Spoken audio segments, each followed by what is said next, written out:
శ్రీ గురుభ్యో నమః. కృష్ణాయ గోవిందాయ గోపీజన వల్లభాయ నమః. సాక్షాత్తం జగన్మాత మన గోదాదేవిగా జన్మించి శ్రీకృష్ణ పరమాత్ముడిని భర్తగా పొందడానికి తన తెలికత్తల్ని నిద్రలు మేలుకొలుపుతూ మూడో పాసురాన్ని ఇలా చదివింది. దాని అర్థం ఏంటంటే, సకాలంలో వర్షాలు కురవాలి, అకాల వర్షాలు కురవకూడదు, దేశం మొత్తం బాగుండాలి.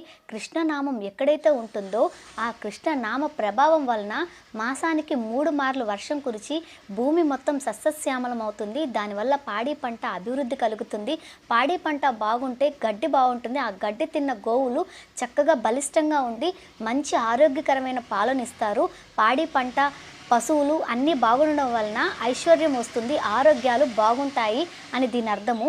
ఆ కృష్ణ పరమాత్ముడు ఎటువంటి వాడు అని అంటే, ఒకానొకప్పుడు వామన అవతారంలో కేవలం 3 అడుగుల్ని యాచించి భూమి ఆకాశాలు నిండిపోయేంత పెద్ద మనిషిగా అయిపోయి, ఒక కాలుని భూమిపైన, రెండో కాలుని ఆకాశం పైన, మరి 3వ అడుగు ఎక్కడ పెట్టాలంటే బలిచక్రవర్తి తలపైన పెట్టి ఆయనను ధన్యుణ్ణి చేసిన ఆ పాదములు ఎటువంటి పాదములు అంటే, బ్రహ్మదేవుడు సైతం కడిగి నెత్తి మీద చల్లుకున్నంత అద్భుతమైన పాదాలని నిరంతరం మనం స్మరించుకుంటూ ఆ కృష్ణ పరమాత్ముడిని భర్తగా పొంది మన జీవితాలని సార్థకం చేసుకుందాము. దేశంలో దుర్భిక్షం లేకుండా అంతా సుభిక్షంగా ఉండాలని కోరుకుంటున్నాము అని ఈ 3వ పాసురానికి అర్థం కన్నయ్య.